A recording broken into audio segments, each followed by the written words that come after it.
Have you ever asked yourself what would it be like if Jim from The Office worked in the CIA? Well, we're about to find out. You do this often? Kidnapping people off the street and interrogate them. You're my first one, actually. How am I doing?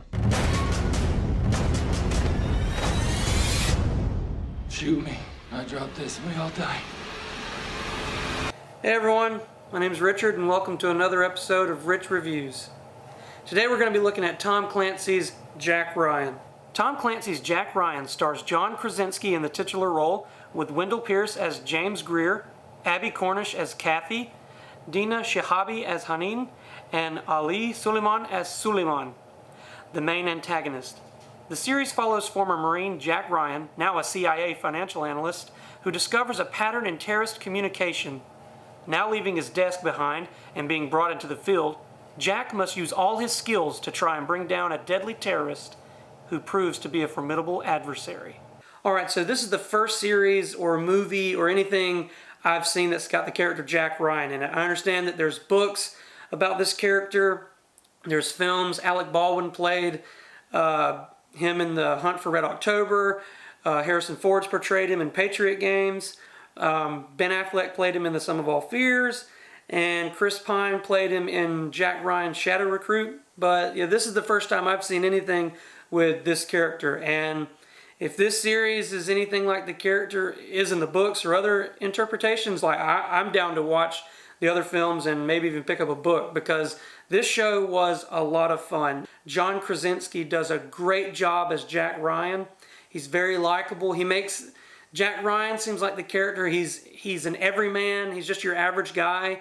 He doesn't, want to be recognized as the hero, but he's heroic. And those are the best heroes, the relatable people that just be heroic. They don't go out trying to be the hero, they just do it. The acting in general in this show is really good. I feel like Wendell Pierce, that plays Greer, I think he did a great job. He does a really good job of playing this seasoned guy. He's seen a lot of stuff and he's trying to work with Jack, who's this younger optimistic guy who wants to Boy Scout, play by the rules. And Greer's like, dude, I've been through situations, I've been in this business longer than you have, and it's a tough game. You can't always play by the rules. You got to get down and dirty sometimes. And so seeing those two characters bounce off of each other, I thought it was very good. Abby Cornish, who plays Kathy, I thought she did a good job. She was a really good love interest. She wasn't just a stereotypical woman that was written there for Jack to fall in love with. She is a character who has her own goals. She has a career. I felt like it was a believable relationship, and it was a relationship that I want to see. I want it to go places. I'm ready to see where they take their relationship in the next season. I think it's going to be a good thing. So a standout for me was Dina Shahabi, that plays Hanin. She is the wife of the main antagonist, and she did a great job. Her acting is phenomenal here. The lengths that she goes to for her children, what she endures. I mean, this is a really strong female character, and I thought that the actress did a great job. Another great thing about this show is the antagonist. Suleiman is a very well thought out, well written, and well acted character. He's kind of like Thanos in the sense that, dude, I get where you're coming from, but you need to chill out. There's better ways to go about things in that regards. I mean, you completely see this guy's backstory. You see where he's coming from and why he is the way he is, and that's what makes a great villain. One of the positives I can definitely say about the show is the writing. I feel like it's pretty good. There's definitely a subplot with John Magaro's character.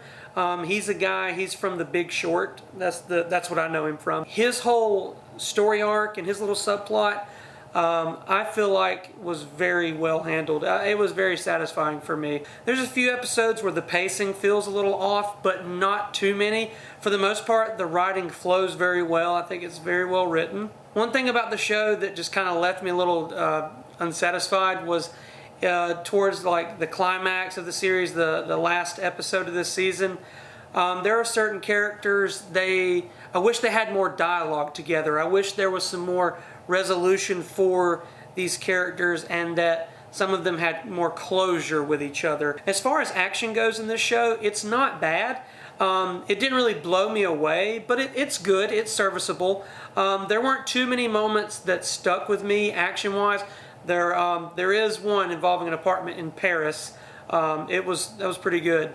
But for the most part, it's serviceable action. I mean, there's some tense moments, but the main reason you're tense is because you care about Jack Ryan. You want him and these other characters to, that you want them to succeed at what they're doing. And that's good. I feel like the action could have been a little bit better, but for what it is, I thought it was good. It's pretty good. At the end of the day, I'd give Tom Clancy's Jack Ryan a solid 8 out of 10. I feel like that this was a really good show. The cast was great. They really help elevate the story. It's not a groundbreaking series. We've seen this story several times before, but this show does it well. I mean, I stayed up all night and watched this show, and not just because I wanted to cram in all the episodes so I could do a review, but because I was legitimately hooked and could not wait to get to the next episode. You can watch all 8 episodes now on Amazon Prime. So just go and have you a Jack Ryan binge. That's what you need to do. Set aside some time and hang out with Big Tuna and watch him kick some butt. Well, guys, thanks for watching Rich Reviews, and we'll see you next time.